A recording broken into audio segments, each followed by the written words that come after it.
우리가 성경에 보면 하나님 앞에 무릎을 꿇고 있는 대제사장 여호수아가 등장합니다.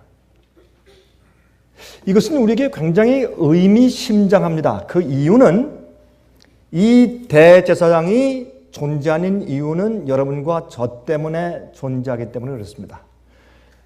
이스라엘 백성들에게 대제사장은 그들의 전부였습니다. 대제사장이 없으면 그들은 생명이 없는 것이었습니다. 대제사장이 존재하기 때문에 그들은 살고 있는 것입니다. 다시 말해서 대제사장이 중보하고 기도하고 있기 때문에 그들이 살 수 있었습니다. 그래서 대속죄날 말이죠. 여러분, 이 대제사장이 그 에봇 끝에 뭘 답니까? 이 살구 금방울 아니면 살구꽃 모양의 이런 방울들을 달아요. 그러면 그 방울들 안에 무엇이 방울이니까 그 안에 이런 구슬 같은 방울 있지 않습니까? 그거는 왜 있습니까? 소리가 나라고 있습니다. 그래서 이 대제사장은 대속죄일 날 어떻게 했냐면 이 몸을 움직였습니다.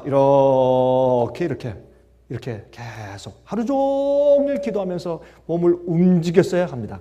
그거 참 힘들었겠어요. 여러분, 저도 이 강의하고 설교를 많이 한 사람이기 때문에 어떤 곳에 가서 제가 하루에 한 3시간, 4시간, 5시간씩 하루 종일 강의하고 나면 정말 다리가 아픕니다.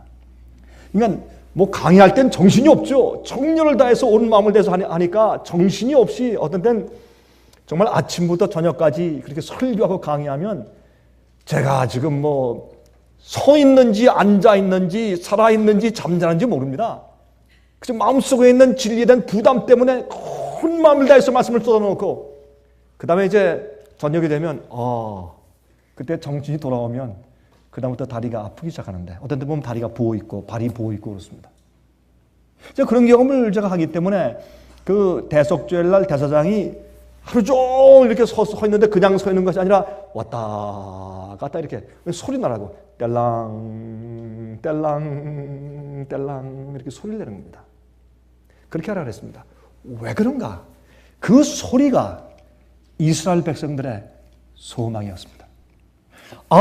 대제사장이 지금 지성소 안에서 나를 위해, 우리 가족을 위해, 우리 지파를 위해, 우리나라를 위해서 중보 기도하고 있다. 그것이 그들의 소망이고 그 중보에 기도하는 우리의 대표가 살아서 하나님께 말씀하고 있는 한 나에게 소망이 있다. 나에게 소망이 있다. 여러분, 예수님께서 하늘 성소에서 우리 위해서 중보하고 기도하신다? 이건 보통 일이 아닙니다. 사람들이 이것을 이해하지 못하는 이유가 오늘날 교회에서 기독교회에서 대제사장의 봉사와 중보 기도와 이 성소의 세 부분 가운데 성소들이 있고 성소가 있고 지성소가 있는데 지성소의 사업이 무슨 의미인지 잃어버렸기 때문에 잊어버렸기 때문에 가르치지 아니하기 때문에 문제가 생긴 것입니다. 오늘 특별히 화면을 통해서 제 말씀을 듣는 분들이지요. 기억하십시오. 왜 성경에 성소에 대한 가르침이 있으며 성소, 지성소에 대한 언급과 그 중요성을 성경에서 왜 강조하고 있을까요? 왜 여러분들은 여러분의 교회에서 그 얘기를 가르침과 이 설교를 통해서 왜 듣지 못하고 사는 것일까요? 많은 얘기들이 듣기 좋죠. 도덕적인 얘기고 윤리적인 얘기고 성경적인 얘기고 성경 교리가 나오고 많은 것들이 언급되고 예수님의 이름이 언급되나 그 속에 예수님이 하늘에서 우리를 위해서 지금 무슨 일을 행하시는지를 가르치고 강조하지 않을 때는 그것이 여러분과 저를 영을 위해서 준비시켜주지 못하는 것입니다. 그러므로 예수님이 하늘 지성소에서 우리의 대제사장 되신다는 것을 아는 것은 이것은 너무너무 중요한 것입니다. 이 사실을 기억하고 이해하지 못하게 하기 위해서 마귀는 교회들 속에 들어왔습니다. 그래서 말세 사람들이 귀에 듣기 좋은 말하는 선생을 많이 두고 그렇게 사도 바울이 말씀하신 이유가 거기에 있다 그 말입니다. 그런데 여기 보면 말이죠. 이 성경에 이 대제사장이 우리의 대표인, 우리를 대표해서 지금 하나님 앞에 기도하는 그분이 여호수아인데, 이 여호수아는 뭐 그냥 이름을 붙인 것이고, 이 대제사장이 하나님께 서 있는데 고개를 푹 숙이고 정말 뭐 살살 비는 그런 입장에서 고개를 푹 숙이고 있는, 죄인 되어 있는 더러운 누더기 같은 옷을 입고 있는 자로 여기에 표현돼서 등장하는 것입니다. 이건 또 이상하지 않습니까? 도대체 어떻게 노리시길래 성경은 이렇게 말씀하고 있냐 말입니다. 이 말씀이 스가랴서에 나오는데, 다시 말해서 이 대제사장은 여기에서 이 중보인으로 등장하는 것이 아니라 피고인으로 등장합니다. 그는 우리의 대표이기 때문에 우리가 하나님의 심판대 앞에 서 있는 모습을 그렇게 그린 것입니다. 우리 모두가, 수많은 인류가, 아니 믿는 자들이, 교인들이, 예수님의 재림을 기다리는 사람들이 전부 그 앞에 서 있다고 표현하는 것보다 한 대표자가, 우리가 그 속에 다 있죠? 예수님께서 대제사장 되셔서 하나님 앞에 서 계시다 하는 것은 우리 모두가 예수님 속에 있단 말입니다. 여러분, 아담 속에 우리가 있다 그 말이죠.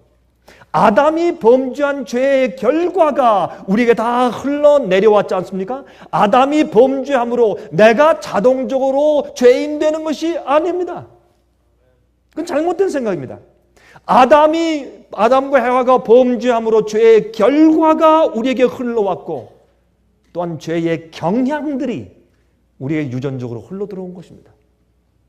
그렇다고 우리가 자동적으로 죄인 되는 것이 아니죠. 우리가 범죄함으로 우리가 죄인 되는 것이죠. 이것을 교회에서 잘못 가르쳐 주므로 복음이 삐뚤어지고 성경적으로 가르치는 사람들을 오히려 이단이라고 해요. 복음을 잘못 가르치는 사람들이 복음을 올바로 가르치는 사람들을 극단이라고 해요. 그래서 이렇게 하면 교회에서 무엇이 없어지는가? 예수님께서 이 성소 제도의 마지막 장면에서 맨 마지막 장소인 지성소, 여러분 지성소는 가장 거룩한 장소 아니에요? The most holy place. 그 장소에서 어떤 일을 하고 계시는가에 대해서 관심 없이 좋은 설교만 듣고 들어다가 예수께서 갑자기 마실 때 주여 나를 모르십니까? 내가 너희를 도무지 알지 못한다 라는 너무나 슬픈 이야기를 들을 수밖에 없게 만들어 놓는 것입니다. 여러분, 제가 늘 말씀드리지만 앞으로 구원받을 자의 숫자가 아주 작을 것입니다. 제가 이런 설교를 하니까 목사님 부정적입니다. 많다 그래야 사람들이 용기를 받고 희망을 가지죠. 적다 그러면 어떻게 됩니까? 그러면 예수님께서 구원 얻을 자가 적다고 말씀하신 예수의 말씀은 그러면 우리 구세주가 우리에게 부정적이고 소망을 주지 않는 분이었단 말입니까? 아니지 않습니까? 이것은 무엇입니까? 항상 다수가 옳은 것이 아니라는 것입니다. 이 기독교 역사 가운데 항상 다수가 옳은 적이 거의 없었습니다. 없다 그러면 또 어떤 사람이 여기 있지 않습니까? 혹시 갑자기 뭐 튀어나올까 봐 제가 말을 좀 조심해야 되겠네. 아주 없죠. 99.9%가 없다고 해야지 뭐가 또 어떻게 튀어나올지 모르니까. 여러분, 성경 역사와 기독교 역사를 보십시오. 다수가 옳은 적이 언제 있었는가? 이것은 우리가 심각하게 생각해 봐야 될 것입니다. 자, 이 문제를 좀 우리가 같이 오늘 좀 연구해 보도록 하겠습니다. 자, 다 같이 우리 스가랴서 3장에 있는 말씀을 좀 펴서 함께 좀 읽어보도록 하겠습니다. 오늘 제가 스가랴서 3장 1절부터 10절까지 있는 전체 장을 읽습니다. 그러나 제가 한꺼번에 읽지 않고 몇 절씩 끊어서 제가 읽도록 하겠습니다. 그리고 이 장 가운데 있는 의미가 오늘 이 현대를 살고 있는 여러분과 저에게 무엇을 의미하는지를 한번 살펴보도록 하겠습니다. 1절입니다. 대제사장 여호수아는 여호와의 사자 앞에 섰고, 이 말씀은 우리가 좀 다시 본다면 이런 뜻입니다. 하나님의 사자인 여호와께서, 이런 뜻입니다. 여러분, 그 고린도후서 3장을 보시면 이렇게 주의 영께서, 그런 말이 있어요. 그 사도 바울이 쓴 말씀인데 그것을 헬라 원어로 우리가 살펴보면 그 뜻은 무슨 뜻이냐면 영이신 주께서, 주님이신 성령께서, 그런 뜻이에요. 그게. 그래서 성령은 하나님께로부터 나오는 어떤 입기운이나 force 같은 눈에 보이지 않는 그런 파워가 아니라 인격체를 가지신 하나님이십니다. 그래서 여기에 대한 오해를 우리가 하지 말아야죠. 여기 있는 말씀도 여호와의 사자가 할 때 여호와이신 그 사자가 천사처럼 인간의 모습으로 나타난 그분 앞에 누가 서 있어요? 대제사장 여호수아가 서 있습니다. 그런데 사탄은 그의 우편에 서서 그를 대적하는 것을 여호와께서 내게 보이시니라. 그런데 갑자기 여호와의 사자가 갑자기 여호와가 됩니다. 2절에 여호와께서, 그렇죠? 자 보세요. 여기에 이제 예수님께서, 쉽게 얘기해서 여호와 하나님께서 서 계시고 지금 심판됩니다. 근데 여기에 있는 장면을 보니까 이것은 분명히 지성소입니다. 이것은 대속죄입니다. 심판받는 장면입니다. 근데 하나님께서 서 계시고, 다시 말해서 지성소는 대제사장이 1년에 한 번씩 들어가는데 우리가 매일매일 지은 죄를 회개해서 매일 용서받죠. 그것이 번제단에서 이루어지는 매일의 용서입니다. 그래서 용서는 매일매일 받는 것이나 죄에 대한 도말과 죄에 대한 기록을 지워버리는 일과 없애버려서 인을 치고 그 사람이 영원히 살 수 있는 존재가 되느냐 되지 않느냐를 살펴보는 마지막 과정은 지성소에서 이루어지는 것을 우리가 아주 간단하고 쉽게 다 이해하고 있습니다. 혹시 이 말씀에 대해서 잘 이해하지 못하는 분들은 여러분 저희 사무실에 전화하셔서 주문하시길 제가 부탁을 드립니다. 자, 그러면 여기 있는 말씀을 보시면 어떤 말씀입니까? 여기에 지금 지성소에서 어떻게 심판을 받는 장면인데 여기에 한쪽 편에 누가 들어와 있습니까? 마귀가. 물론 하늘 지성소에 마귀가 들어가 있다, 그런 뜻은 아니지만 표상적으로 무엇이 올라와 있습니까? 죄에 대한 기록이 올라와 있고 마귀가 고소하는 것입니다. 여호와께서 사탄에게 이르시되 사탄아 여호와가 너를 책망하노라. 예루살렘을 택한 여호와가 너를 책망하노라. 이는 불에서 꺼낸 그 실린 나무가 아니냐 하실 때, 불에서 타다가 얼른 거기서 타서 다 타버리기 전에 살짝 꺼낸 그런 나무 조각이 아니냐. 그러니까 그 상태가 어떻습니까? 불에 거슬리고 타서 형편없죠. 그렇죠? 여호수아가 더러운 옷을 입고 천사 앞에 섰느니라. 그러면 타다 남은 나무 조각하는 것을 뭘 상징합니까? 마귀한테 계속 시달리고 더러워진 그의 의의 옷, 성품, 주 앞에 섰을 때 자기의 본 모습을 여기 상징합니다. 어떤 모습? 마귀한테 계속 시달려오고 시련과 시험받아온, 유혹받아온 상태를 여기 그렇게 표현했습니다.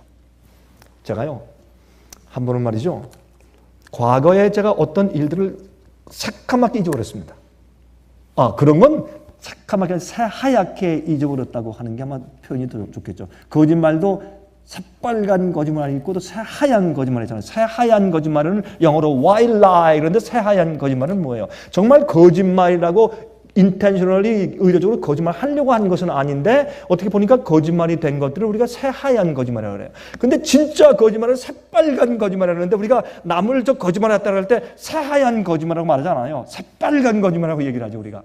근데 여기 보니까 어떻게 해요? 정말 새카만 옷을 입고 서 있다고 해도 과언이 아닙니다. 근데 제가 과거에 어떤 일한 것을 제가 잊어버리고 있었는데 보니까 새하얀 거짓말이 되었어요, 정말. 전 의도하는 것은 아닌데. 근데 한 번은 누가 저를 찾아왔습니다. 그러니 목사님, 제가 좀 드릴 말씀이 있습니다. 무엇입니까? 목사님 좀 이러한 일이지 않습니까? 그래서 나 모르는데요? 모르겠는데요? 그랬더니 목사님 왜 그랬습니까? 저한테까지 거짓말 하시면 어떻게 됩니까? 그렇게 얘기를 하더라고요. 그래서 제가 거짓말을 하겠습니까? 그럴 마음 의도가 좋습니까? 저한테 얘기 좀 해주십시오. 그랬더니 이분이 어떤 사람에 대해서 이렇게 해주시면 됩니까? 공의는 공의대로 취급하셔야죠. 도대체 난 너무 무슨 말인지 이해가 안 되는데 도대체 뭘 말하는 겁니까? 그랬더니 지금부터 3년 전, 3년을 가자. 작년, 2년, 3년 전 거슬러 이렇게 3년 전 그죠? 언제쯤이요? 몇 달? 그때 무슨 일이 있었는가? 또 언제 어디서 그래도 생각이 안 나더라고요. 누구? 조금 생각이 나요. 조금만 더 말씀해 주시는 생각이 나려고 그러니까 얘기를 한데 보니까 맞습니다. 자, 그러세요. 굴복합니다. 항복합니다. 여드베리, 이전 승인합니다. 내가 잘못했습니다. 그러나 절대 그런 의도는 아니었습니다. 내 마음의 생각이 이런 것이었습니다. 그 사람한테 제가 그때 그 얘기를 하고 나서 제가 죄송하다고 다 제가 얘기를 하고 나오면서 제가 이런 생각이 나더라고요. 어떤 한 개인이 내 말과 생각을 그렇게 꿰뚫어 보지 않았는데 마귀는 난 이제 틀렸다. 내가 마귀하고 옆에서 만약 내가 재판장 앞에 갔는데 나는 잃어버리고 생각 안 나는 것들이나 뭐 그런 것도 많을 텐데 마귀가 딱 와서 하나님이시여 이자가 당신의 종입니까? 이자가 목사인가요? 이자가 당신을 대표하는 그리스도입니까? 딱 한마디 하고 나서 말이죠. 우주 거민들과 천사들 앞에서 하나님 앞에서 딱딱 지목하면서 아주 일목요연하게 조목조목 고소할 때 내가 그 앞에서 설 수 있을까? 내가 그 앞에 설 수 있을까? 여러분들은 그 앞에 설 수 있을 것 같아요? 이 세상의 인류 가운데 아담 때로부터 그 어느 누가 과연 사탄의 고소 앞에서 설 수 있을까요? 아무도 없단 말입니다. 그 장면이 여기 있는 장면이에요. 이건 심각한 장면이에요.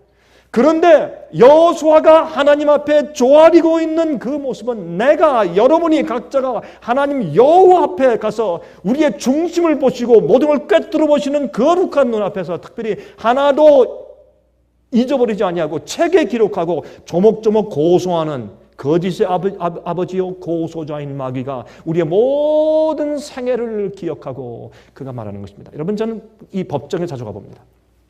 법정에 가면요 변호사팀이 있고 검사팀이 있습니다. 그런데 대부분 미국 법정에서는요 검사 측은 판사가 볼 때 왼편에 앉아 있고 변호사 측은 오른쪽에 앉아 있습니다. 청중이 볼 때는 변호사팀은 왼쪽에 앉아 있고 검사팀은 오른쪽에 앉아 있습니다. 근데 그게 한 사람이 아니고 변호사팀이 있고 검사팀이 있어요. 그래서 이제 대표 변호사나 대표 검사가 논고를 합니다. 논고할 때 어떨 땐 이 변호사도 자기가 다 기억 못하니까 이렇게 얘기하면 옆에 있는 어시스턴트 한 두 명이 앉아있다가 그 얘기할 때 어떤 땐 종이에다 뒤에 손을 탁 쥐어주고 또 어떤 손을 쥐어주고 그러니까 제가 그걸 보면서 마귀도 저렇게 하겠구나. 마귀도 하나님께 고소할 때요. 이 사람 말이죠. 이런 때가 있었는데요. 그러면 뒤에 있는 악한 천사가 다 무슨 소리 좀 말이죠. 몇 월 며칠 몇 시에 이 사람은 다 조목조목으로 고소할 때 누가 그 앞에 설 수 있겠어요? 과연 하나님 앞에. 그 거룩한 의로운 하나님 앞에.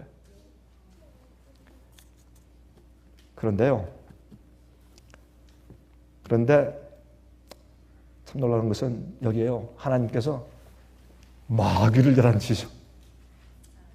이게 소망이에요, 우리의. 하나님께서 말이죠. 그 여호수아에게 막 고소하는 마귀의 모든 말이 옳습니다. 마귀의 모든 말은 액면 그대로 맞습니다. 여러분들이요, 여러분들 이렇게 쭉 생활하시면 어떤 사람들은요, 아주 논리적으로 말을 잘하는 사람들이 있어요. 말하는 게 다 옳아. 근데 그 사람이 틀렸어요. 왜요? 스피릿이 잘못됐어요. 그런 사람들 가끔 만나죠? 그걸 우리가 한국말로 뭐라 그래요? 말빨이 세다 그러죠. 우리 한국말 재밌어요. 그걸 왜 또 말빨이 세다고 그렇게 말할까? 말빨이 센 사람들이 있다고. 근데 그런 사람들 이렇게 들어보면 말하는 게 다 맞는데 그 사람 말에 마음이 안 가. 그런 사람들 있죠. 마음이 안 가요. 스피릿이 잘못됐어요. 마귀가 여기서 고소하는 모든 게 맞다고 옳다고 전부 우리가 한 일을 갖다 전부 얘기하는 거니까. 그러나 하나님께서 사탄에게 이 책망하시는 얘기가 뭐냐면 마귀야 내가 널 책망한다. 누가? 하나님이 책망하시는데 그 앞에 설정한 누가 있어요? 책망한다. 하시면서 하는 얘기가 내가 말하는데 이 여호수아는 불에 타다가 꺼내진 나무 조각이 아니냐. 내가 말하는 게 많다. 시커멓고 흉측하고 보기 싫은 거고 맞아. 그러나 그건 누가 그랬지? 내가 그런 거 아니야? 너가. 이렇게 말씀하시는 것이에요. 여러분들은 모르지만 전 이 말씀 가운데 소망을 찾습니다. 전 이 말씀 속에 하나님의 은혜를 발견하고 하나님께 나가는 소망의 문이 열립니다. 주님께서 내가 주님 앞에 나갔었을 때 주님께서 나를 책망하시는 것이 아니라 나를 고소하는 마귀를 책망하신단 말입니다. 세상에 이렇게 좋은 복음이 어디 있냐고. 이것이 어디예요? 신약 성경이에요? 아니요. 구약 성경에 기록되어 있어요. 많은 사람들은 구약 성경을 오해하는 것입니다. 그렇지 않습니다. 또 보십시오. 3절에 여호수아가 더러운 옷을 입고 서 있는데도 하나님께서 마귀를 책망하세요. 왜 그런지 아세요? 우리 이 말씀을 조금 더 연구하면 이제 그 성편을 이해할 수 있게 됩니다. 여러분 이렇게 한번 생각해보세요. 한 번에 이런 생각을 해봤어요. 삼손. 삼손은요 하나님께 능력을 받아가지고 힘이 좋았어요. 그냥 맨손으로 곰과 사자의 입을 찢어버리고, 예? 그 다음에 블레셋 군대 수백 명을 사자에게 턱뼈를 가지고 그냥 쳐서 말이죠. 그냥 다 없애버리고 하는 그 어마어마한 장사요. 그 블레셋 성에 가지고 성문을 뜯어가지고 그냥 이거 메고 올라오는 뭐 이런 그러니까 이거는 상상도 못한 그런 기운을 가진 장사였어요. 한국의 천하 장사 이런 건 문제가 아니에요. 그런 장사였어요. 왜? 하나님께서 그렇게 약속하시고 능력을 주신 것이에요. 그런데 하나님께서 어떻게 포도주나 포도에서 만든 어떤 것도 입에 대지 말아라. 또 특별히 뭐예요? 머리를 자르지 말아라. 이거 참 이상한 얘기예요.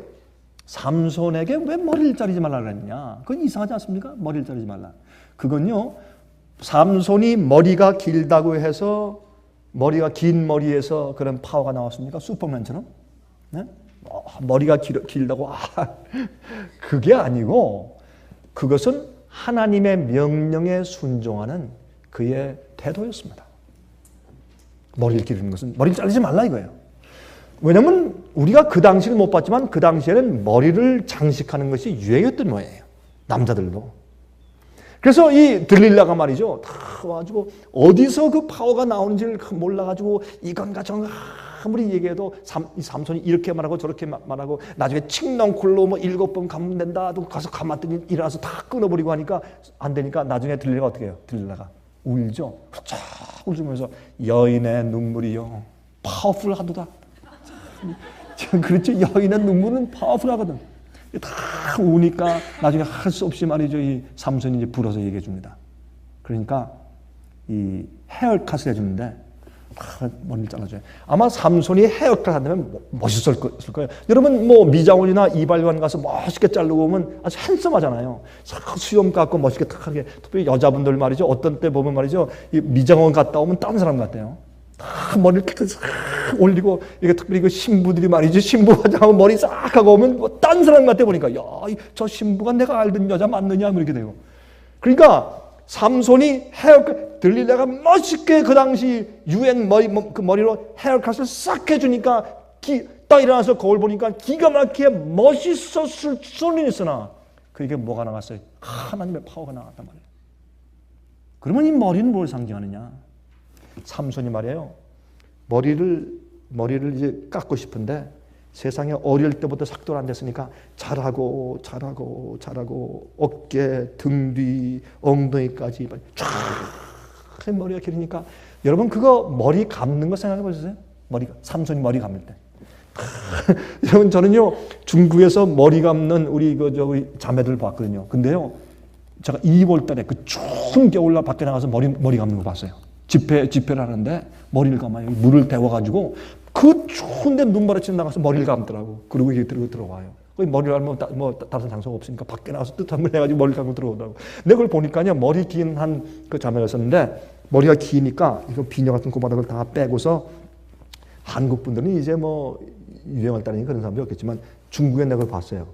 이렇게 머리를 풀어가지고 끝에부터 빨아. 끝에 이렇게 해가지고 다 물로 빨더니 그 다음에 또 이렇게 계속 끝하면서 그 위에 또 하고 위에 이게 쭉 나중에 머리를 감더라고요. 그래서 머리가 긴 게 저렇게 귀찮은 것이구나. 이걸 제가 느꼈어요. 저는 뭐 긴 머리 우리 없으니까 모르죠. 이게 다 하는데 삼손 생각해보세요. 그것도 뭐 적어도 일주일에 한 번씩 머리를 감으려면 이거 얼마 보통 작업이 아니에요. 그래서 머리가 길었을 때 삼손이 어떻게 했냐? 여러분 영어 성경을 보면 그렇게 되세요. 락스 머리를. 락스는 뭐냐면 머리 이렇게 긴 한 묶음 갖다가 이렇게 흑인들 보면 머리를 이렇게 땄잖아요. bead hair라고 이렇게 머리를 이렇게 딱 꼬아서 땄는데 그거 하려면 몇 시간 걸리는 것 같아요. 그걸 어떻게 따가지고 이렇게 왔는지. 이제 이렇게 가지고 그걸 이렇게 땄는 것처럼 따가지고 또아리를 틀어요. 이렇게 또아리. 여러분 옛날에 이 아낙네들이 무슨 뭐 물동이 지고 갈 때 머리에 이렇게 이걸 뭐라 그러죠? 머리 이거 그거 예? 그걸 따리라 그러죠. 그런 식으로 이렇게 따요. 따가지고 여기 붙여요. 또 한 줌 머리를 또 딱 따도 여기 붙여. 또 한 줌 이게 인간이 머리가 뭐야? 또아리가 덕지덕지한 거예요. 이게 아름답겠어요? 그게 옛날 삼손이었어요. 여러분 삼손 할 때 뭐 멋있는 머리가 청청청 긴 머리로 아니에요. 아기 때부터 머리 안 잘라보세요. 어떻게 되나? 그래도 그것이 그의 능력의 근본이었는데 왜 하나님께서 명령하는 것을 세상의 유행도 상관없고 남들이 뭐라고 해도 상관없고 남들이 어떻게 한 관련도 상관없이 주께서 말씀했으니 나 한다 이게요. 그 삼손의 태도가 무엇이었어요? 그의 영적인 능력이었어요. 그렇게 순종하는 한 아무도 그를 묻힐 수 없는 그런 용사실이 있었습니다. 그러나 그것을 잘라버리고 세상 유행을 따르고 헤어컷 했을 때 그런 갑자기 능력이 사라졌습니다. 잡혀갔습니다. 원수의 포로가 되었습니다. 눈을 뽑혔습니다.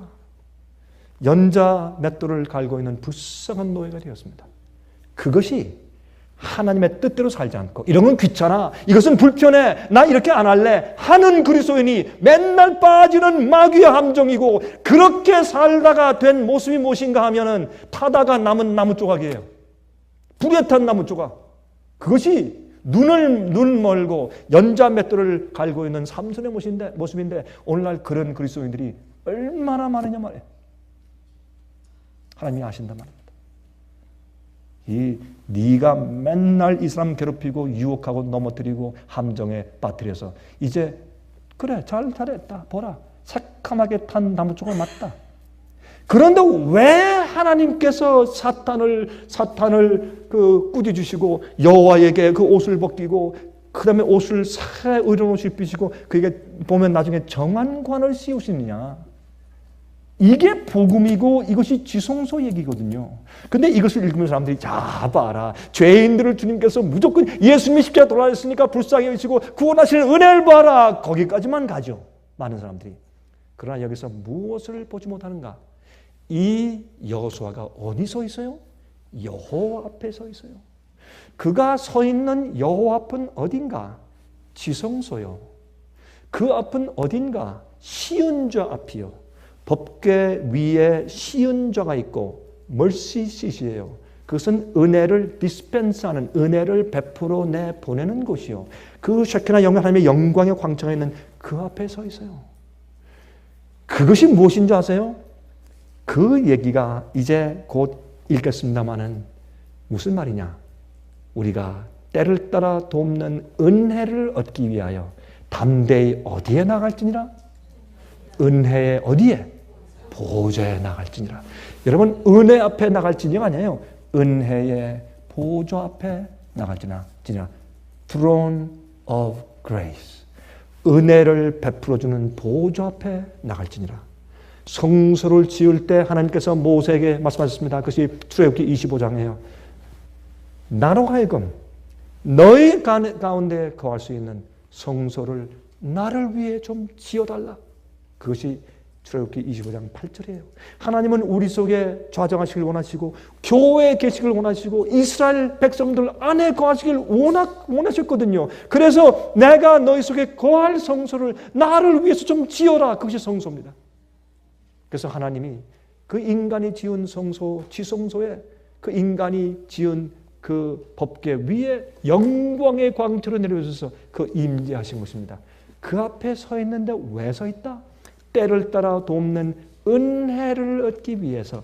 은혜는 무엇인가? 하나님께서 불쌍히 여기서 봐주시는 것만 은혜가 아니고 그것은 은혜의 적은 부분에 불과하고, 은혜는 하나님께서 우리를 용서하실 뿐만 아니라 우리가 그 마귀의 함정 가운데 더 이상 계속 머물러 있지 않게 하기 위해서 도와주시는 성령의 역사를 은혜라고 합니다. 그래서 그 은혜를 때때로 수시로 받기 위해서 어디 앞에 나가 있는 것입니까? 하나님의 보좌 앞에 가서 나가 서 있기 때문에 주님께서 누구를 꾸짖으세요? 마귀를 꾸짖으세요. 자, 여기서 하나로 이해하십시다. 제가요, 법정에 가끔 가봤기 때문에 법정에 가서 한 가지 느낀 것이 있어요. 그것은 무엇이냐? 내가 아무리 문제가 있어도 사람을 죽였다고 할지라도 일단 무엇을 사면, 로열, 변호사만 사면 일단은 시간을 벌어. 맞습니까? 그것이 세상의 법정 제도군요. 하늘의 법정 제도도 그래요. 일단 우리가 예수님을 나의 변호사로 사고 붙들고 그 앞에 나가서 무릎 꿇고 굴복하여 주 앞에 나가면 주님께서 일단은 무엇 하세요? 시간을 벌어주셔. 시간을. 그래서 어떻게 해요? 우리를 데리고 아버지 앞에 나가서 아버지 드디어 데리고 왔습니다 라고 우리 케이스를 하나님 아버지 앞에 내세울 때까지 주님께서 우리에게 시간을 벌어주시는데, 그동안 우리를 위해서 중보 사업을 하시는 것이에요. 쉽게 얘기하면.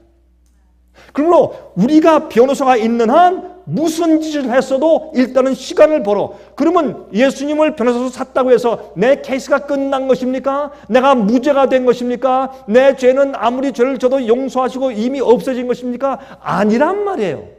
그 예수님께서 우리를, 내 케이스를 정확하게 아버지 앞에 가서 제시할 때까지 주님께서 뭘 주세요? 은혜 시간을 주시는 것이에요.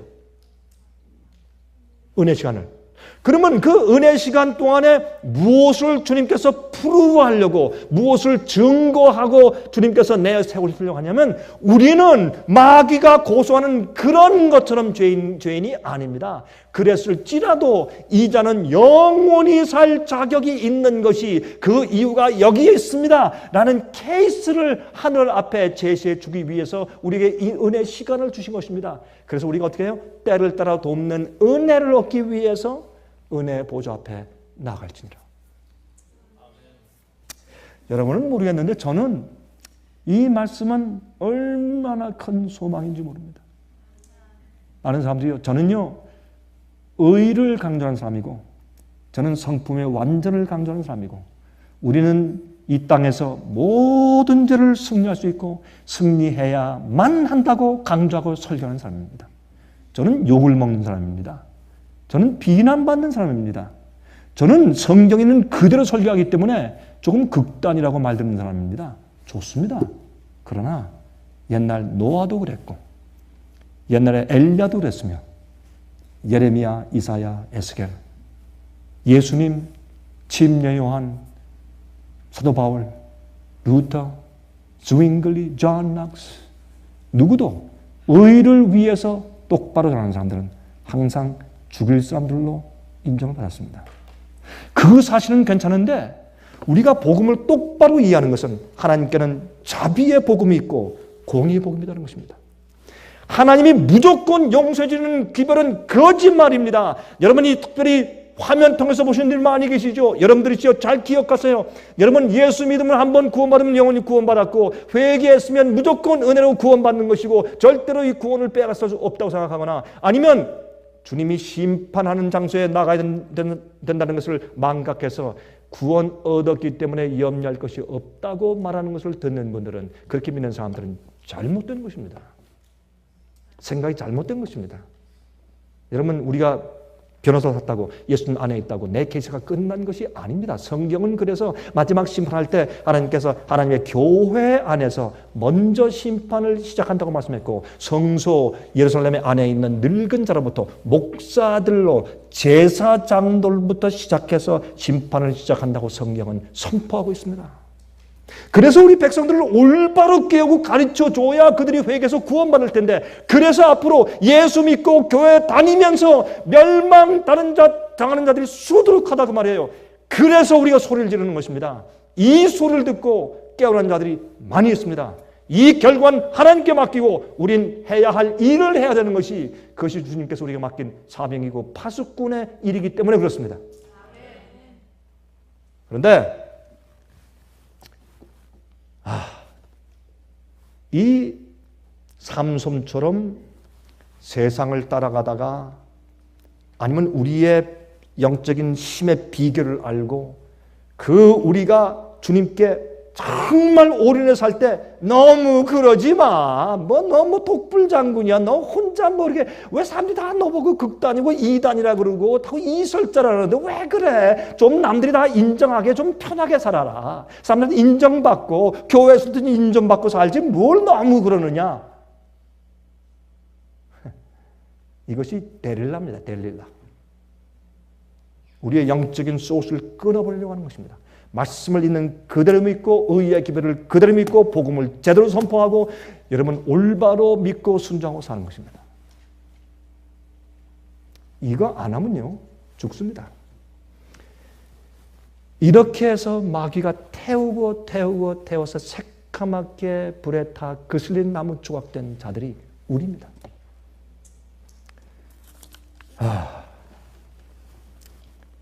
자기의 죄의 대가로 굴욕과 많은 고난을 치른 후에 삼손은 눈이 멀었지만 영적인 눈을 떴습니다.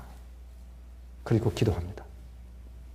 나중에 능력을 회복받은 삼손이 인간의 눈은 잃어버렸으나 영적인 눈을 뜨고 나서 어떻게 합니까? 블레셋의 신전의 기둥을 넘어뜨려버려서 그 신전을 무너뜨립니다. 이것이 회개하고 주님께 올바른 의의 옷을 입힘받고 정한 관을 쓴 여호수아가 마지막 시대 하는 일입니다.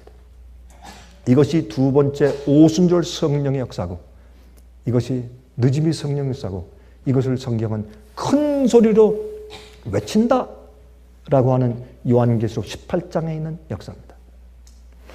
자, 그런데 여기 4절 보세요. 여호와께서 자기 앞에 선 자들에게 명하사 그 더러운 옷을 벗기라 하시고 또 여호수아에게 이르시되 내가 내 죄과를 제하여 버렸으니 잘 보세요. 그냥 죄가 아니에요. 죄의 결과를 제해버렸어요. 죄의 결과를 제해버리는 것은 무슨 뜻이에요? 우리가 지은 죄에 대한 모든 기록과 그 죄 때문에 이르러오는 모든 것들을 주님께서 어떻게 해요? 없는 것처럼 해버리시는 거예요. 그건 뭐예요? 심판이 끝났어요. 심판이 끝났어요. 죄과를 제해요. 이거는 간단한 얘기지만 이 속엔 많은 것들이 들어있고 포함하는 시사하는 문제입니다. 죄과를 제했다. 내게 아름다운 옷을 입히리라 하시고로. 이거는 우리가 회개할 때 매일매일 예수 그리스도의 의의 옷을 입는 것 사실입니다. 그건 매일의 용서를 받죠. 우리가 회개하고 주 앞에 나가서 지은 죄 때문에 눈물을 흘리고 회개하는 한 우리는 항상 용서받고 항상 예수의 의가 우리 속에 있습니다. 항상 주님께서 우리를 덮어주는 것 사실입니다. 그러나 그것이 계속 영원히 갑니까? 아닙니다. 그것을 예수님 안에서 지켜야 되고 맨 마지막에 우리가 정말 진실로 회개한 자인지 무엇이 증명합니까? 내 속에 내가 쌓아온 의의 성품이 그것을 증거하고 드러내는 것입니다. 그것이 결국엔 준비되지 않을 때 주님께서 우리를 마귀의 고소 앞에서 우리를 가리고 마귀를 책망하실 수가 없습니다. 마귀 말하는 것이 맞으니까. 그러나 마귀를 책망하는 데는 두 가지 근거가 있어요. 변호사가 얘기할 때 예수님께서 말씀하실 때 하나님 아버지 이 검사의 논거가 맞습니다. 마귀의 고소가 맞습니다.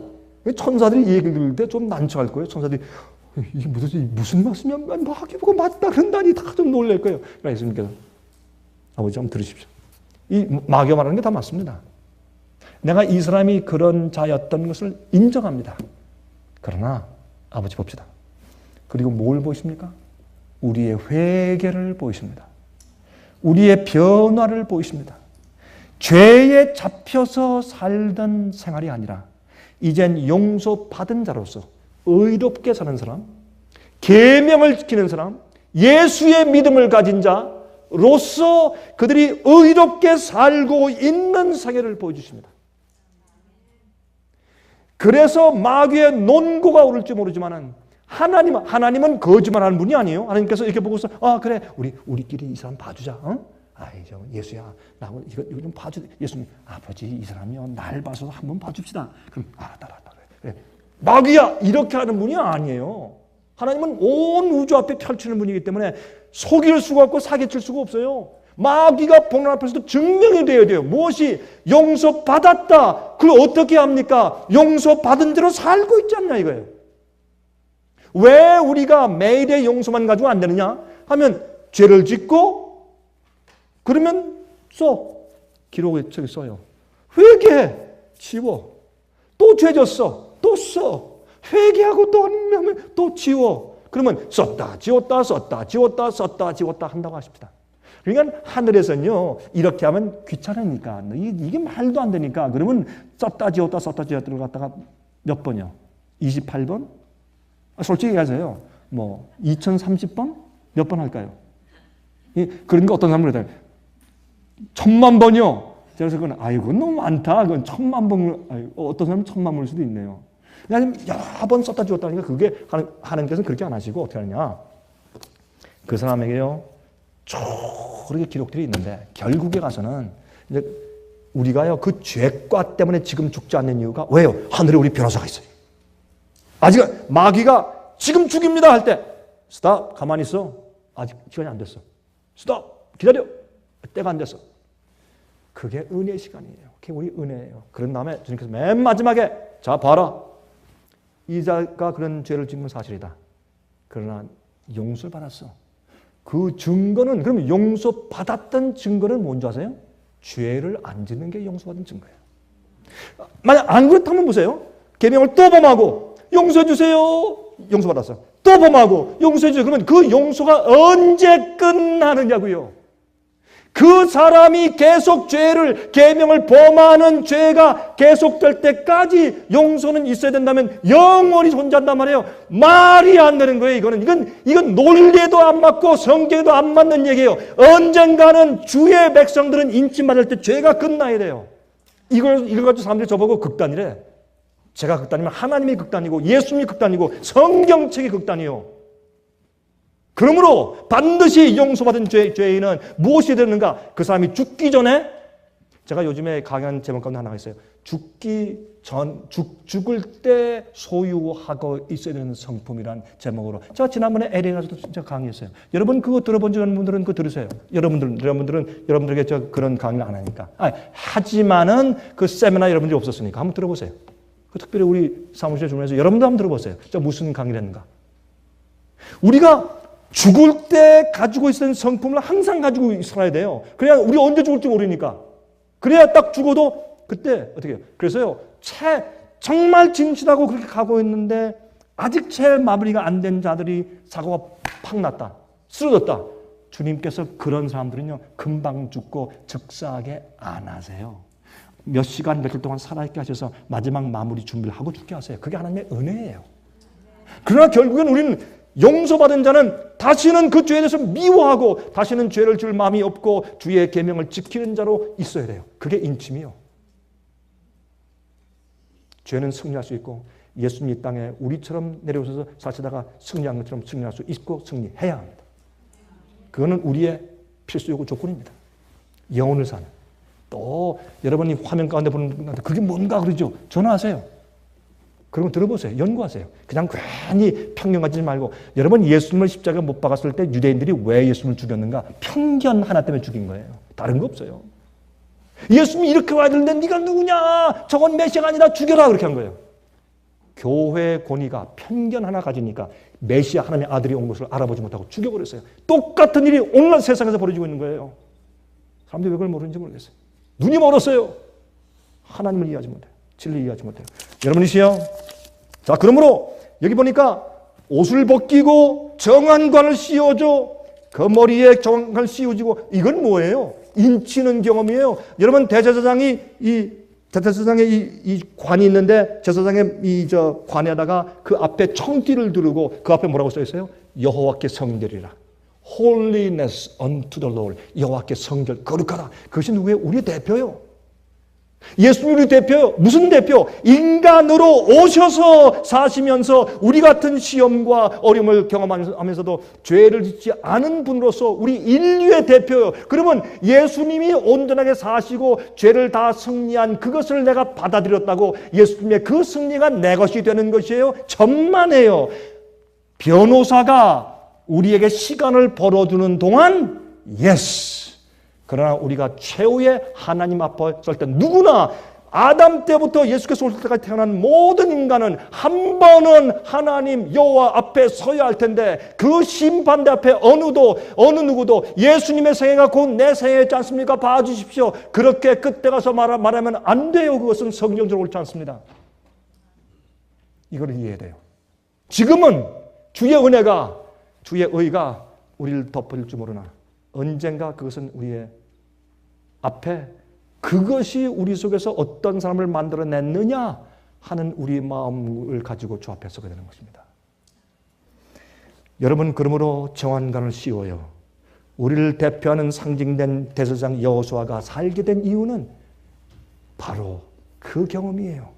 여러분, 그래서 히브리 4장 14절부터 16절 그러므로 우리에게 큰 대제사장이 있으니 승천하신 자 곧 하나님 아들 예수시라. 우리가 믿는 도리를 굳게 잡을지어다. 우리에게 있는 대제사장은 우리 연약함을 체휼하지 아니한 자가 아니요, 우리 체험적으로 우리를 모르는 자가 아니요, 체험적으로 우리를 아는 자요, 모든 일에 우리와 한결같이 시험을 받은 자로 돼 죄는 없으시니라. 그러므로 우리가 긍휼하심을 받고 때를 따라 돕는 은혜를 얻기 위해서, 왜 은혜가 필요해요? 예수님께서 우리 같은 입장에 사시면서 죄를 승리하고 마귀를 승리하신 그 경험을 우리도 해야 되기 때문에 그 은혜를 때를 따라 얻기 위해서 어디 나가요? 은혜를 얻기 위하여 은혜의 보좌 앞에 담대히 나갈 것이냐. 왜 담대히 나가요? 감히 우리는 나갈 수가 없어요. 그 은혜를 달라고 할 자격이 없는 사람들이기 때문에. 그래도 마음을 추스리고 담대히 감히 이건요, 한국말, 이 영어로는 boldly인데 한국말로 번역할 때 감히 그렇게 번역을 해 오른 거예요. 이건 감히 나갈지어다. 감히 나가서 하나님이시여, 내가 이렇게 나온 지가 한두 번입니까? 오늘도 감히 나오니 내게 하나님의 은혜를 베풀어 주시옵소서. 감히. 히브리 6장 19절 20절에 뭐라 했어요? 우리가 이 소망이 있는 것은, 이 희망이 있는 것은 영혼의 닷 같아서 아무리 배가 흔들려도, 아주 무거운 닷을 탁 내리면 배가 흔들리잖아요. 여러분, 이 나뭇잎처럼 흘러 떠내려가잖아요. 우리에게 이 소망이 있는 것은 영혼의 닷 같아서 튼튼하고 견고하여 휘장 안에 들어가나니. 왜요? 예수님이 저기 성소 안에, 지성소 안에 계시니까 우리의 소망은 어디서 있어요? 저기에 있어요. 그래서 우리가 그 속에 믿음으로 따라 들어가는 거예요. 거기에 우리의 소망이 있단 말이에요. 그리로 앞서가신 예수께서 멜기세덱의 반차를 쫓아 영원히 대제사장이 되어 우리를 위하여 들어가셨느니라. 예수님 우리 소망인데, 무슨 예수님? 하늘 지성소에서 우리를 향해서 아버지시여 나의 피를 기억하시고 라고 기도하는 중보 기도 때문에 딸랑 하는 그 소리가 여러분과 저에게 소망이란 말이에요. 소망. 이런 시절에 우리가 뭘 해야 되냐면, 뭐를? 은혜를 받아야 돼요. 은혜를, 하나님의 은혜. 그 은혜가 뭐냔 말이에요. 많은 사람들은 예수께서 용서해 주시고 내가 맨날 죄를 져도 난 그럴 수밖에 없어. 죄인이니까. 어떤 사람들은 이 제목이 우리는 죄의 공장. 참나 근데 기가 막혀요. 아이고 참, 죄의 공장이래. 죄인이니까 죄가 항상 나온대, 자연타동적으로. 어떻게 하면 좋을지 모르겠어요. 자, 그러면 예수님께서 하늘 성소에서 도대체 무엇을 하고 계시는가? 우리를 위하여 중보하시는 이유가 무엇이고, 우리가 은혜 보좌 앞에 나가 있는 이유가 무엇이냐? 제 세 가지로 간단하게 설명드릴게요. 간단하게. 첫 번째, 예수님의 중보의 사업의 목적이 무엇인가? 우리가 은혜 보좌 앞에 때를 따라 돕는 은혜를 얻기 위해 매일 나가야 되는 이유가 무엇인가? 첫 번째, 우리를 주님께서 중보기도 하시는 것은 우리를 살려주시기 위해서. 왜? 마귀의 고소가 있기 때문에 고소 앞에 변호사가 없으면 우리는 당장 맞아 죽어요. 변호사 안 사죠? 여러분 그냥 변호사 없이 법정 가보세요. 미국에서 뭐라 해요, 판사가? 당신 가서 변호사 사고서 다음에 와. 그래요. 그건 왜 그런지 아세요? 판사 우리를 불쌍히 여겨서 그래요. 검사만 있으면 금방 우리 영장 가니까. 그러니까 가서 변호사 가지고 와. 그렇게 해요. 판사 우리를 불쌍히 여기기 때문에.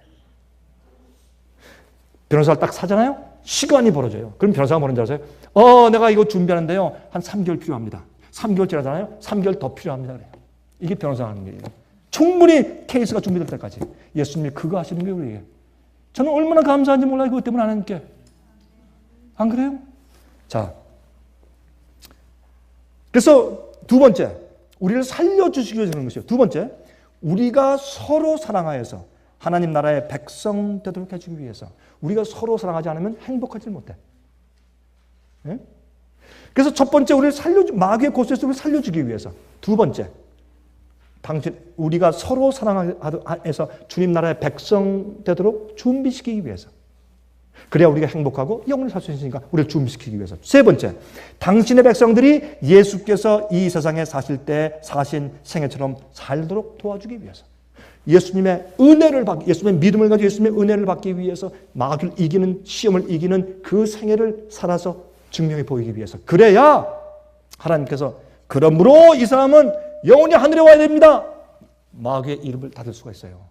그게 하나님께서는 합리적으로 논리적으로 케이스를 우주 앞에 펼쳐 보여야 돼요. 이건 너무 합당한 얘기예요. 근데 사람들이 구원을 쉽게 여기서 우리가 뭐라 그래요? 값싼 은혜, 값싼 구원. 이건 마귀의 거짓말이거든요. 이걸 들으니까 사람들이 어떻게 해요? 살면서 자기 속에 시기, 질투, 교만, 악함, 죄에 대한 우상, 죄의 습관들을 그냥 가지고 버리지 않은 상태에서 내가 예수 믿고 교회 다니니까 마치 내가 구원 얻은 것처럼 평안을 가지고 사니까 그게 다 마귀의 거짓 평안들이요. 안 그렇습니까? 자, 그러므로 용서받고 거룩하게 된 자, 죄의 도만을 받아서 죄의 결과를 제거해버린 자, 그들을 하나님께서는 계명을 지키는 자들이라고 표현하신 거예요. 계명을 지킨다? 그게 무슨 말이에요? 죄는 뭐예요? 계명을 어기는 거라 그랬어요. 그러면 계명을 지키는 사람들, 성도들이라 그러면 그게 무슨 뜻이에요? 죄를 안 짓는다는 얘기예요. 근데 죄를 안 짓는다 그러면 강 목사는 죄 안 짓는데 자기만 거룩하대 이런 얘기를 사람들이 하는 사람들이 있어요. 처음에 제가요 이 얘기를 설교할 때 오래전 얘기입니다. 그랬더니요 어떤 목사님이 이렇게 얘기했어요. 야, 강 목사는 참남때 말을 한다. 그래서 무슨 말을 했길래 참남때를 말한다고 고소를 할까? 그래서 그걸 자꾸 계속 물어봤더니 제가 참남때 얘기하는 이유가 이렇대요. 우리가 예수님처럼 살아야 된다. 그러니까 어떻게 감히 우리 죄인들이 예수님처럼 돼야 된다고 하는 거 참남때 말이다. 그래서 참남때라고 얘기했다는 거예요. 그래서 내가 이거는 몰라서 오해한 것이구나. 고소하려고 한 것이 아니라 몰라서 그렇다고는. 이렇게 한번 얘기한 적이 있어요. 근데 이렇게 몰라요. 여러분이요, 제가 쓸데없이 표준을 높이려고 하는 것이 아니라 이것이 가장 기본적인 성경의 가르침이 들어있습니다. 가르침이기 때문에 십계명은 하나님 자신입니다. 계명들은 하나님의 성품의 사본입니다. 하나님의 성품이 어떠하시냐 하는 것을 인간적인 수준에서 설명하시는 것이 십계명입니다. 십계명은 기본이에요. 거기서부터 올라가야 돼요. 여러분 교통법규를 지킬 때 빨간불, 파란불, 노란불, 스탑 사인 그것만 이해하면 교통법규 지키는 거예요? 아니에요. 그거는 기본이고 그 기본에서 어떻게 해요? 난 교통법규를 지키겠다라고 교육받고 결심하고 라이센스를 받은 다음에 그 다음부터 뭐예요? 그렇게 한다고 사고가 안 나요? 아니에요. 라이센스 받은 사람은 어떻게 해요? 그 다음부터 그런 법규 이후에 다른 사람에게 양보하는 디펜스 드라이빙, 양보하는 그런 좋은 드라이빙 습관들을 키워나가서 성장하고 자라나가야 돼요. 마찬가지예요. 자, 그런데 자 보세요. 십계명은 종착역이 아니에요. 출발 지점이에요. 하나님의 성품을 우리에게 보여주신 인간적인 수준에서 카피예요. 자, 6절 보세요. 여호와의 사자가 여호수아에게 증거하여 그러되 만군의 여호와의 말씀에 내가 만일 내 도를 준행하면 내 율례를 지키면 주님의 계명을 지키면 조건이에요. 내가 내 집을 다스릴 것이요 내 뜰을 지킬 것이며 내가 또 너로 여기 섰는 자들 중에 왕래케 하리라. 여기 섰는 자들이 누구예요? 예수님의 심판대 옆에는 천사들이에요. 여기는 이 천사들과 함께 어울려 살게 해주겠다. 와, 얼마나 좋은 얘기. 그 영생에 대한 약속이요. 그런데 여기에요. 이 말씀 보세요. 신명기 6장 24절 25절 보시면 여호와께서 우리에게 이 모든 규례를 지키라 명하셨으니 계명을 지키라고 명하셨으니 이는 우리로 우리 하나님 여호와를 경유하며 항상 복을 누리게 하기 위하시며 우리에게 계명을 지키라 죄를 범하지 말라 거룩하라 하는 이유는 무엇이다? 우리가 영생을 복을 누리고 행복하게 해주시기 위해서 또 여호와께서 우리로 오늘날과 같이 생활하게 하려 하십니다. 이 얘기를요 여기에 오늘날처럼 그 생활하게 하려 하십니다. 이 말씀을 번역이 이게 부족해요. 영어 성경 보실래요? 이렇게 되어 있어요. He might preserve us alive. 우리로 인하여 살도록 생명을 가질 수 있도록 하기 위해서 계명을 지키라고 하신다. 계명을 어기면 죽는 거예요. 그래서 우리가 살도록 생명을 갖도록 하기 위해서 계명을 지키라고 하셨다. 이렇게 설명되어 있어요. 영어 성경에는. 이 번역이 잘 된 거예요. 킹 제임스 성경에는. 자, 그런데 우리가 그 명하신 대로 이 모든 명령을 우리 하나님 앞에서 하나님 여호와 앞에서 삼가 지키면 그것이 곧 우리의 의로움이니라 할지니라. 우리가 뭐 노력해서 우리가 행동으로 우리가 이걸 하고 저거 하고 지키고 바리새인처럼 그렇게 하면 그게 의롭게 되는 것이다. 그게 아니라 하나님의 은혜 역사가 내 속에 성령 역사가 역사함으로 주의 계명을 지키고 의롭게 사는 그런 우리 마음과 품성을 딱 꼴짓고 준비해놨어요. 그러니까 의롭게 살아요. 그러니까 뭐예요? 이것이 의라 이거예요. 그렇게 설명한 거예요. 성경은. 자, 여러분 그러므로 에스겔 20장 10절 11절 그러므로 내가 그들로 애굽 땅에서 나와서 광야에 이르게 하고 사람이 준행하면 그로 인하여 삶을 얻을 내 율례를 주며 내 규례를 알게 하였고 우리가 계명을 지키면 어떻게 한다? 생명을 받고 살게 된다. 여러분 여기에 8절 보세요.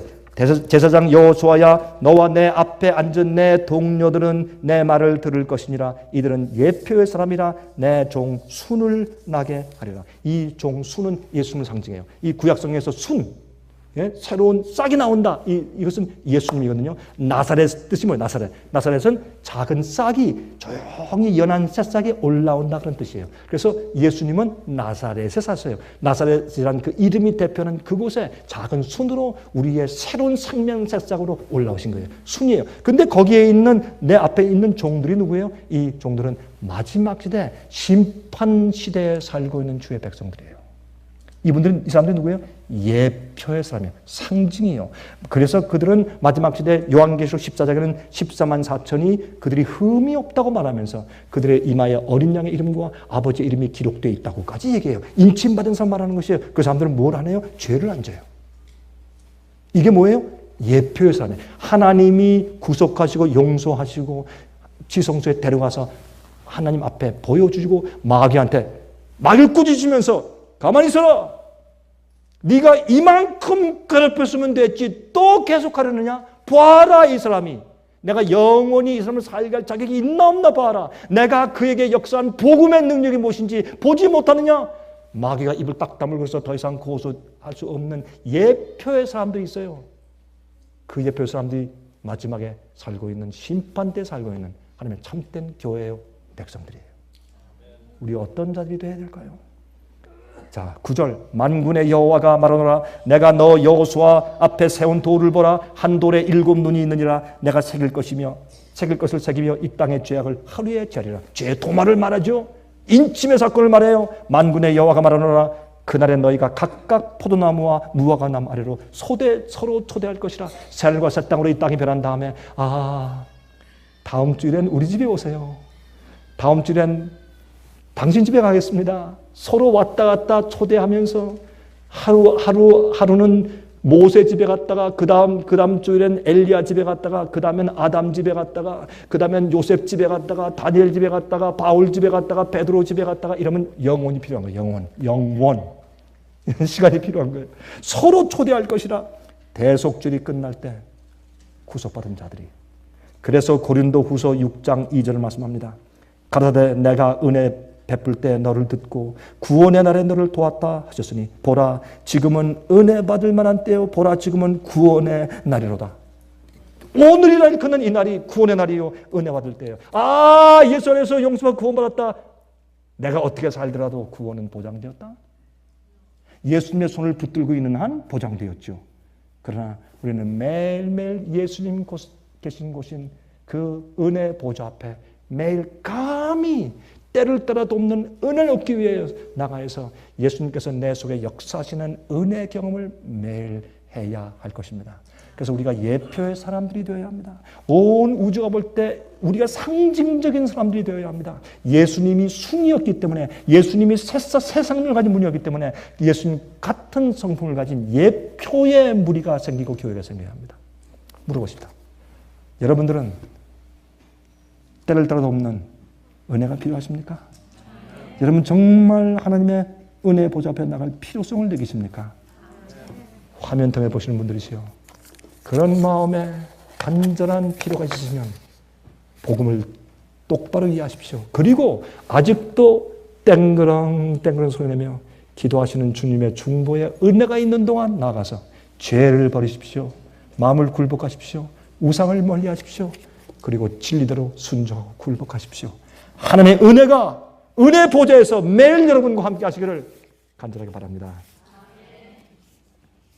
하늘에 계신 우리 아버지시여, 우리가 감히 손들고 주 앞에 나갑니다. 천부여 의지없어서 손들고 옵니다. 주님, 저희를 박대하시면 우리가 누구에게로 가오리까? 오늘 저에게 소망의 문을 열어주심을 감사하며 우리가 나가오니 그저 적당한 용서가 아니라 저희의 모든 죄를 용서하시되 저희 죄과를 제하시고 저에게 예수님의 은혜가 씌워주실 뿐만 아니라 우리 마음이 예수님의 의로 변화되게 하시고 정한 관을 세워서 인침받는 백성 만들어 주시옵소서. 예표의 사람들을 일으키실 때 저희를 기억하시고 그 속에 두시옵소서. 예수 그리스도의 거룩하신 이름만 의지하여 간절하게 기도합니다. 아멘. 은혜 많이 받으셨습니까? 지금까지 들으신 이 생애의 빛 예배 설교는 간절한 마음으로 진리를 찾는 분들과 정직한 양심으로 말씀을 받아들이고 언제나 진실이 무엇인지를 생각하는 그리스도인들을 위한 말씀입니다.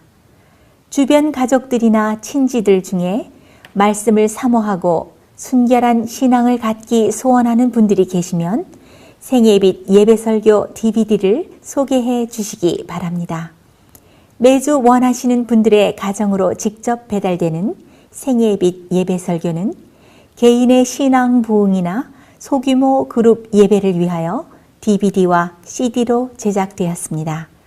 생애의 빛 예배 설교 DVD와 CD를 원하시는 분들은 1-877-704-1004번으로 전화하여 신청해 주시기 바랍니다. 미국 동부 시간으로 월요일부터 금요일까지 9시에서 5시 사이에 전화해 주시기 바랍니다. 그럼 다음 시간까지 안녕히 계십시오.